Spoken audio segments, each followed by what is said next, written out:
स्तुति योग्य प्रभु तुम घन श्याम बिजुरी उज्ज्वल पीत वस्त्र परिधान नव गुंजा अवतंस सर्वनभूषण शिखंड मंडित केश प्रसन्न वदन आजानुलंबित वन माला विलोलितम वेणुवेत्र विशान कवल विराजितम अमल कमल जिनका चरण सुंदर नमो नमो नमो गोपसुत मनोहर। इससे सुंदर और क्या हो सकता है। जय श्री गणेश, हरे कृष्ण, नमस्कार बंधुओं। ये जो अभी मैंने भगवान की स्तुति की, ये वो है जिसमें सब कुछ समाहित है। इस एक एक अक्षर में भगवान की लीला है, भगवान का गुणगान है। इतने कम शब्दों में ही भगवान को बढ़िया से बढ़िया आप महसूस कर सकते हैं, जितना जहाँ तक सोच सकते हैं। तो इस चर्चा को आगे बढ़ाते हुए आज ये वीडियो बनाने का मेरा जो मकसद है कि मैंने आप लोगों से कहा था कि जो भी साल की 24 एकादशी होती है उस पर हम आप लोगों को वीडियो ज़रूर देंगे, जानकारी देंगे। पहली वीडियो मैंने अजय एकादशी पे अभी बनाई थी, आप लोगों ने देखा सराहा। अब आने वाले अभी 4 सितंबर को वामन द्वादशी है। जब भी द्वादशी और एकादशी एक साथ लगती है तो द्वादशी में ही व्रत रखा जाता है, ऐसे हमारे ऋषि जनों का, गुरुजनों का, शास्त्रों का मत है। कभी भी एकादशी जो व्रत करते हैं वो दशमी में जब लगती है तो नहीं करना चाहिए। सदैव प्रयास करना चाहिए कि जब एकादशी और द्वादशी का हो तभी करना चाहिए। वामन द्वादशी का जो व्रत है, एकादशी की जितनी भी विधि है वही रहेगी, जैसा पहले भी मैं चर्चा आप लोगों से कर चुकी हूँ कि जो भी हमारी एकादशी का व्रत है ये कोई भी स्त्री कर सकती है, कोई भी पुरुष कर सकता है। शास्त्रों में कहीं भी स्त्री पुरुष का भेदभाव नहीं दिया गया है। ये जो एकादशी का जो व्रत होता है, ये हर महीने के जो 2 पक्ष होते हैं, साल के 12 महीने होते हैं, 12 महीने में 24 पक्ष होते हैं, जिसको हम लोग बोलते हैं कृष्ण पक्ष 15 दिन, और 15 दिन बोलते हैं शुक्ल पक्ष। तो कृष्ण पक्ष की भी एकादशी होती है एकादशी तिथि को, और शुक्ल पक्ष के भी एकादशी को एकादशी तिथि होती है। और जो ये 24 एकादशी होती हैं इनके नाम अलग अलग हैं, इनको किसने कब शुरू किया वो चीज़ अलग अलग है, सबकी कथाएं अलग अलग हैं। और लेकिन करने वाले जो हैं बहुत कम लोग हैं, जो सिर्फ एक, बहुत लोग हैं जो एक ही एकादशी करते हैं, जैसे कार्तिक मास की जो होती है देव उत्थानी एकादशी जिसको बोलते हैं। और कम लोगों की संख्या है, लेकिन जो भी कृष्ण प्रेमी और भगवान राम को मानने वाले हैं वो 24 एकादशी का व्रत करते हैं, जो एकादशी की महत्ता को जानते हैं, जो एकादशी तिथि को बिना भेदभाव करते हैं, वो सभी एकादशी का व्रत रखते हैं। तो उनके लिए ये व्रत की खास जानकारी है। और इस बार भी जो ये वामन द्वादशी है तो एकादशी और द्वादशी साथ में करते हैं। ये वामन द्वादशी हमारे समाज में जो मान्यता है, हमारे जो शास्त्रों में जो मान्यता हमारे ऋषि मुनियों ने की है, ये वहाँ से शुरुआत हुई जब भगवान ने वामन रूप में राजा बलि को, और वहाँ राजा बलि के सामने जब गए और उनसे जो भी दक्षिणा मांगी, राजा बलि की परीक्षा लेने की, कह सकते हैं कि राजा बलि की परीक्षा लेने के लिए वो गए। तो उस जगह से इसकी शुरुआत होती है। जब राजा बलि के दरवाजे पे परीक्षा लेने के लिए भगवान ने जब एक वामन रूप लिया, 52 अंगुल की, मतलब 52 इंच कह सकते हैं, या 52 उंगली से आप नाप सकते हैं, कि भगवान ने छोटे से बच्चे बन कर गए। और उस समय जाना उनका ज़रूरी था, क्योंकि उस कथा के पीछे तो लंबी कथा है कि किस तरीके से शुक्राचार्य ने कैसे बाली से जो भी करवाना चाह रहे थे वो कहानी फिर कभी।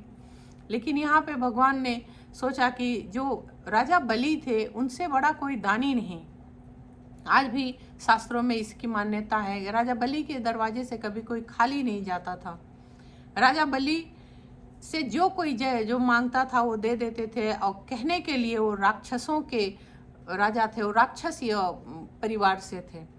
जो भी राक्षस गण थे उन्हीं में राजा बलि थे। लेकिन राक्षस होने के बाद भी राजा बलि से बहुत धर्मात्मा थे, बहुत पुण्यात्मा थे, बहुत बलशाली थे, बहुत ताकतवर थे।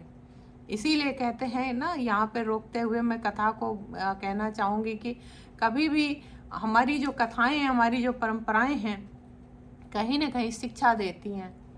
राजा बलि राक्षस कुल के होने के बावजूद भी देखिए भगवान के कितने प्रिय थे। जैसे ध्रुव को देख लीजिए, ध्रुव कितने प्रिय थे। ध्रुव उसी राक्षस कुल से निकलकर ध्रुव ने अपने कुल को तार दिया। उसी राक्षस कुल से निकलकर ध्रुव अमर हो गए। उसी राक्षस कुल में पैदा होने के बाद भी ध्रुव नारायण नारायण करते हुए, वासुदेव वासुदेव करते हुए, देखिए आज भगवान ने उनको कहाँ बिठा दिया, अमर कर दिया।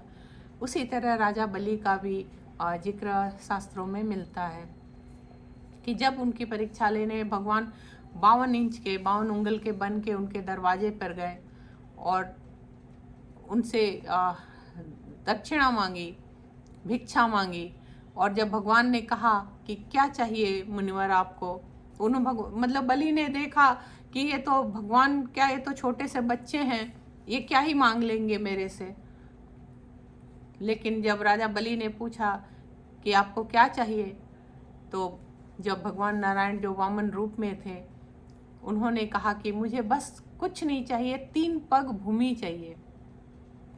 तो उन्होंने कहा कि ठीक है। अब राजा बलि को लगा अरे ये तो बालक है, क्या ही ले लेगा, 3 पग भूमि होती कितनी है, इतनी तो है, 3 कदम चलेगा, 3 पग भूमि ले लेगा। मैं तो इतने बड़े साम्राज्य का अधिष्ठाता हूँ, मेरे पास तो इतना सब कुछ है, तो ये बच्चा क्या ले लेगा।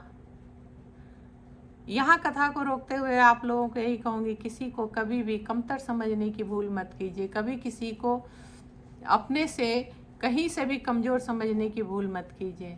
आपको नहीं पता कि जो व्यक्ति सामने है उसकी कितनी था है, वो कितनी गहराई में है, वो कितना ज़मीन से ऊपर है, कितना ज़मीन के नीचे है, कितना वो किस हद तक उसकी क्या सोच है। सोच समझकर इसीलिए कहा गया है कि जीवन में आगे बढ़ना चाहिए। तो ये जो वामन द्वादशी है, उसी रूप में भगवान की पूजा होती है। जब वामन रूप में भगवान ने 3 पग में पूरी पृथ्वी का दान मांगा, और उस जब बाद में जब तीसरे उसमें राजा बलि ने अपना सिर रख दिया भगवान नारायण के कदमों में, और तब भगवान ने कहा कि ठीक है, वहाँ से बलि को उन्होंने अपने गले लगाया। तो इस ये जो वामन द्वादशी है, इस व्रत में एक मान्यता है कि जो लोग भी इसका व्रत रखते हैं तो उनको चाहिए कि सुबह नहा धुलाकर स्वच्छ कपड़े पहने, स्वच्छता के साथ रहें, जैसा हर व्रत में होता है, सात्विकता के साथ रहें। और एक चीज़ और मान्यता है कि उस दिन प्रयास करें अकेले रहने के लिए, ज़्यादा क्षण अकेले बिताएं, मौन रहकर बिताएं, मौन रहें, किसी से कोई वादा जल्दी ना करें, और वादा करें तो पूरा करें। और सबसे अहम बात जो इस व्रत की है कि उस दिन यदि आपसे कोई कुछ मांगने आ जाता है, चाहे वो किसी भी रूप में हो, चाहे आपके द्वार पे कोई भिक्षा मांगने आ जाए, या कोई ब्राह्मण आ जाए दान के लिए, या कोई इष्ट मित्र दोस्त यार कोई भी आ सकता है, कोई पड़ोसन आ सकती है।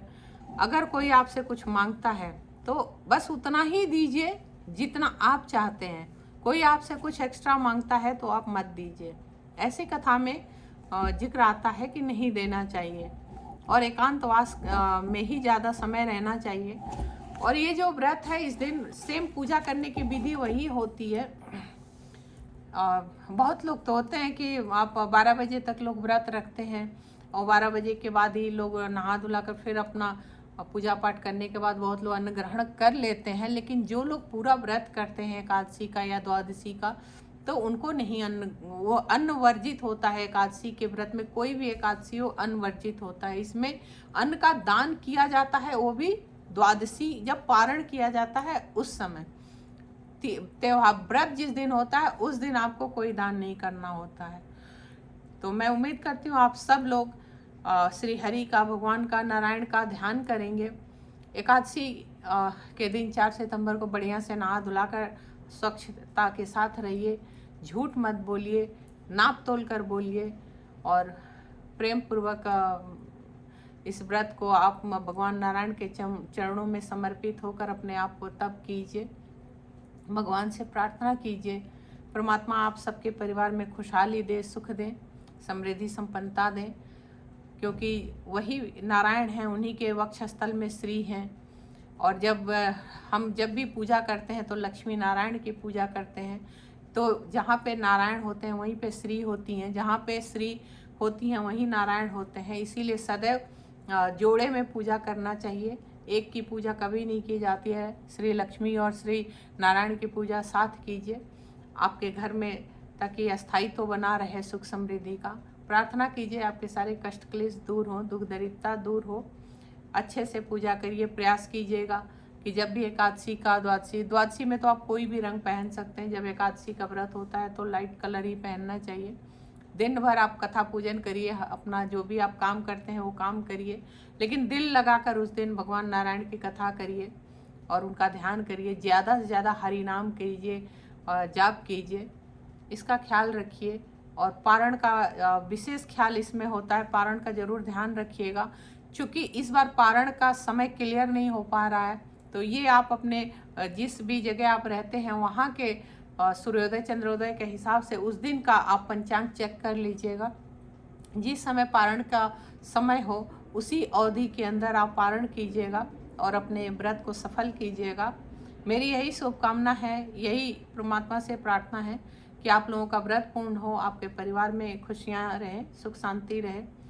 और चलते चलते पुनः एक बार आप सबका बहुत बहुत धन्यवाद कि आप लोगों ने मेरे वीडियो को बहुत आजकल आप लोग सराह रहे हैं, देख रहे हैं, जो भी अपनी प्रतिक्रिया दे रहे हैं, ये स्नेह बना रहे। फिर आगे मिलेंगे अगली चर्चा में। हरे कृष्ण।